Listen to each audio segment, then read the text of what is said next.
Permita-me uma pergunta pessoal, bem direta. Você é uma pessoa ansiosa? Você é daquele tipo de gente que fica roendo as unhas? O problema está tão longe, mas você pensa que já bateu a sua porta? Você é daquele tipo de gente que quando não tem um problema, você acaba criando um porque não sabe viver sem problema? A ansiedade é considerada o mal deste século. Atinge pessoas de todas as faixas etárias, de todos os credos religiosos e de todos os estratos sociais. A ansiedade é excesso de futuro, assim como o estresse é excesso de presente e a depressão é excesso de passado. Há pessoas que vivem ansiosas e não vivem o hoje, porque antecipam os problemas, sofrem por eles como se eles estivessem acontecendo, e estatisticamente está provado que 70% dos assuntos que nos deixam ansiosos nunca vão acontecer. Mas, quando a pessoa se rende à ansiedade, ela sofre, então, duas vezes. Sofre antecipadamente, às vezes desnecessariamente, e quando o problema de fato chega, vai ter que sofrer de novo, já sem forças para enfrentá-lo. A palavra ansiedade, na língua grega, que foi escrito no Novo Testamento, significa literalmente estrangulamento, puxar em direção oposta, estrangular, tirar o oxigênio. Há muitas pessoas que estão estranguladas emocionalmente. Elas não vivem o hoje com medo do amanhã. Elas vivem acuadas e atormentadas, assombradas, com os problemas que possivelmente ocorrerão, mas sofrem como se já estivesse acontecendo. É nesse sentido que o apóstolo Paulo, mesmo preso na cidade de Roma, escrevendo a sua carta aos Filipenses, diz assim: não andeis ansiosos de coisa alguma. Em tudo, porém, sejam conhecidas diante de Deus as vossas petições, pela oração e pela súplica, com ações de graças. E a paz de Deus, que excede todo entendimento, guardará o vosso coração e a vossa mente em Cristo Jesus. Ou seja, nós não devemos andar ansiosos, porque a ansiedade é a negação da fé. A ansiedade é duvidar que Deus é suficientemente bom e poderoso para cuidar de nós. Quando nós nos rendemos à ansiedade, é porque nós apostamos no fracasso. É porque nós duvidamos de que Deus está no controle e de que Ele tem um propósito em todas as coisas. A maneira de você lidar com a ansiedade, segundo o apóstolo Paulo, é orar corretamente, adorando a Deus por quem Ele é, pedindo a Ele porque Ele é seu Pai e dando graças por aquilo que Ele já tem feito. Às vezes nós somos apressados em nos esquecermos das bênçãos de Deus e somos muito lentos em fazer aquilo que Deus ordena que façamos. Então, pare para pensar quem é Deus. Porque adorar a Deus, você o adora por quem Ele é, e você dá graças por aquilo que Ele faz. Quem é o seu Deus? Quão grande é o seu Deus? Quanto pode o seu Deus? Você tem apresentado a Ele as suas necessidades? Você tem dito para Ele do que você precisa? E Ele é seu Pai, Ele se importa com você. Você já tem contabilizado as bênçãos? Quantas bênçãos Deus já fez na sua vida? O simples fato de você estar vivo é um milagre da providência divina. Você tem olhos, você enxerga, você tem ouvidos, você escuta. Suas narinas distinguem os cheiros, os odores. Você tem paladar para não apenas desfrutar dos alimentos, mas degustá-los com prazer? Seu coração está batendo, seus pulmões estão funcionando, seus rins estão filtrando as impurezas do seu corpo, o seu sangue está irrigando o seu corpo. Você tem braços que trabalham, você tem pernas que andam, você tem uma casa para morar, você tem uma família para abraçar. Você tem tantas manifestações da bondade de Deus. Mas, sobretudo, se você é um cristão, você tem Jesus como seu Salvador e Senhor. Você tem a vida eterna nele. Então, em vez de você se capitular à ansiedade, comece a adorar a Deus, a suplicar a Deus e a dar graças a Deus. O resultado disso é que a paz de Deus, que excede todo entendimento, vai guardar, montar o guarda, sentinela, ao redor da sua razão e da sua emoção, da sua cabeça e do seu coração. E a ansiedade não terá mais acesso para ser entronizada na sua vida. Ao contrário, quem vai governar sua vida é a paz de Deus.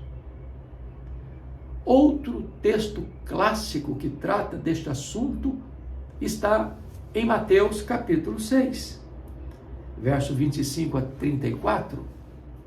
E agora são as palavras do próprio Senhor Jesus. E eu gostaria de brevemente discorrer esse texto com você, para nós tirarmos daqui algumas lições preciosas para o nosso coração. E Jesus diz assim: por isso vos digo, não andeis ansiosos pela vossa vida, quanto ao que haveis de comer ou beber, nem pelo vosso corpo, quanto ao que haveis de vestir. Note você que está tratando de 3 coisas básicas: comer, beber e vestir. É uma questão de sobrevivência. E Jesus está dizendo que você e eu não devemos viver ansiosos com respeito a essas 3 coisas básicas da vida: comer, beber e vestir. E Jesus faz uma pergunta: não é a vida mais do que o alimento e o corpo mais do que as vestes? E eu pergunto a você: quem dá a vida? Quem fez o seu corpo? Deus é o autor da vida. Foi Ele quem nos fez de uma maneira assombrosamente maravilhosa no ventre da nossa mãe. Foi Ele que nos entreteceu e nos conheceu quando nós éramos ainda uma massa informe no ventre da nossa mãe. Foi Ele que soprou sobre nós o fôlego da vida. É Ele quem cuida do nosso corpo. E agora, se Deus nos deu a vida, e se Deus nos deu um corpo, a vida e o corpo são mais do que esses elementos básicos: comer, beber e vestir. O que Deus já lhe deu é maior do que o alimento, do que a água e do que as roupas. Se Ele deu o maior, não daria o menor? Se Ele já fez um milagre, não faria agora a obra da providência? Esta é a pergunta de Jesus. No verso de número 26, Jesus vai ilustrar com respeito a essas 3 coisas: comer, beber e depois vestir. E ele diz assim: observai as aves do céu. Às vezes nós olhamos, mas não observamos. Às vezes nós tiramos foto, mas não observamos. Fazemos um filme, mas não observamos. Mas Jesus diz: observai. Observai as aves do céu. Não semeiam, não colhem, não ajuntem celeiro. Ou seja, elas não plantam, elas não colhem, elas não armazenam.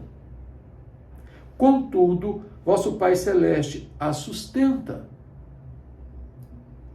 As aves não são agricultores. As aves não fazem colheitas. As aves não têm armazéns nem despensas. Nem por isso elas vivem ansiosas. porque sabem que o Pai as sustenta, o Pai Celeste. Então, Jesus aplica e diz assim: porventura não valeis vós muito mais que as aves?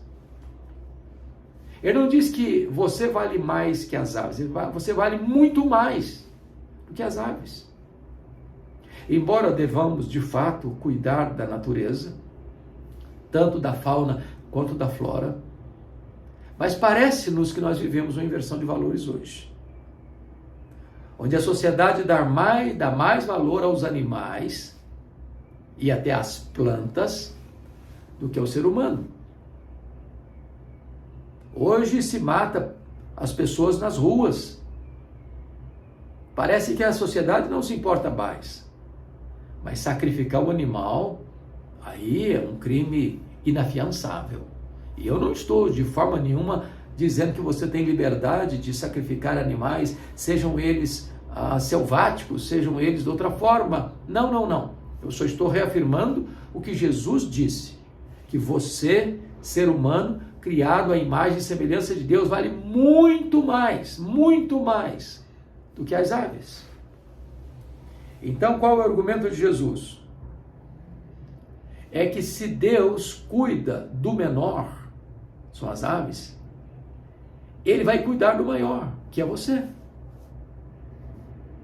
Se as aves, que são menores, não ficam ansiosas, e você que foi criado à imagem e semelhança de Deus, não deveria viver ansioso? Jesus prossegue com a seguinte pergunta: qual de vós, por ansioso que esteja, pode acrescentar um côvado ao curso da sua vida? Um côvado é uma medida de 45, 46 centímetros. Imagine que eu esteja muito ansioso porque quero prolongar os meus dias, prolongar a minha jornada, prolongar a minha trajetória em apenas 45 centímetros. Não vai resolver. Porque os destinos da nossa vida não estão nas nossas mãos, mas nas mãos de Deus. E ele prossegue agora, note comigo, no verso 28. Agora ele vai mudar a metáfora. Ele não vai dizer para você observar as aves dos céus. No verso 28 ele diz assim: e por que andais ansiosos quanto ao vestuário? Considerai como crescem os lírios do campo. Eles não trabalham nem fiam. Então veja você que agora tem um outro aspecto. Ele está olhando o vestuário. E agora a figura não é mais as aves dos céus. Agora a figura são os lírios do campo. Os lírios do campo não trabalham. Os lírios do campo não têm fábricas de roupa. E ele diz: eu contudo vos afirmo que nem Salomão em toda a sua glória se vestiu como qualquer deles. Ora, Salomão, que foi o rei mais rico, que viveu no fausto, no luxo, nos palácios ornados de ouro e pedras preciosas, não se vestiu com a beleza dos lírios do campo.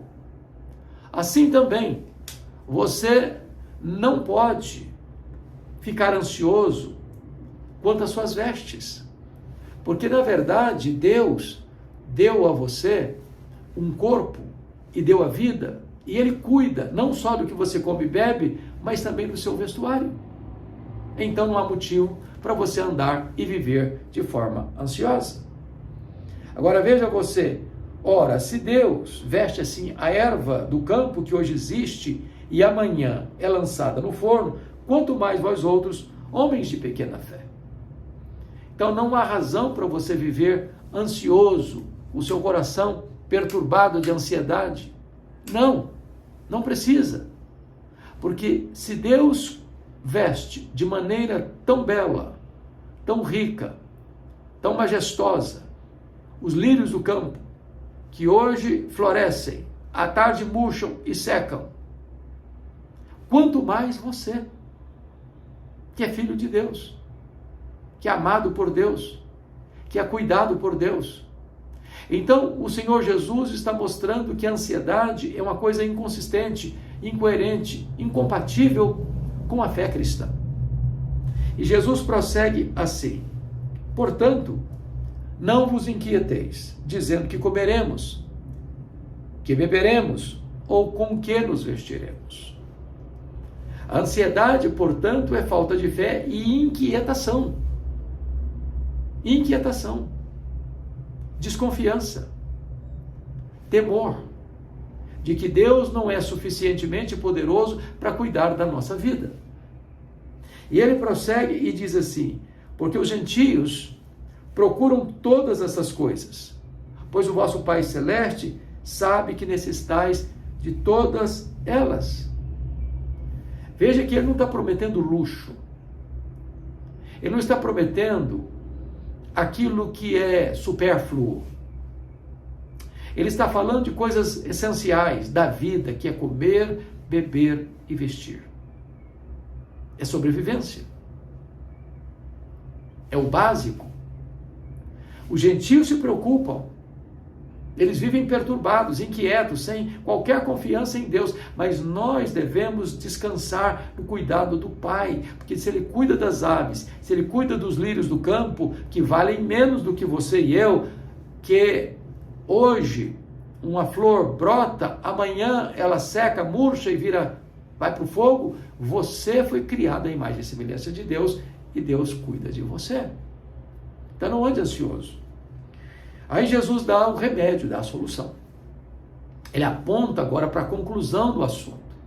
Ele diz assim: buscai, pois, em primeiro lugar o reino de Deus e a sua justiça, e estas coisas vos serão acrescentadas, e todas essas coisas vos serão acrescentadas. Então, é buscar as primeiras coisas primeiro. É você colocar uma ordem de prioridade na sua vida. É você entender que Deus vem antes das coisas de Deus. Que o Deus das bênçãos é mais importante do que as bênçãos de Deus. Que quando você busca o reino de Deus em primeiro lugar, quando você cuida das coisas de Deus, Deus cuida das suas coisas. É Ele quem sustenta você. Ele é quem mantém o seu fôlego de vida.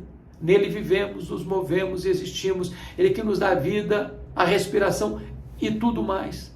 Toda boa dádiva procede de Deus. Então descanse o seu coração. Não deixe a sua mente e o seu coração serem assaltados pela ansiedade. Não deixe que a fé feneça em seu coração e que a inquietude assalte a sua alma. Comece a, como diz Paulo, a adorar a Deus, a suplicar a Deus, a dar graças a Deus.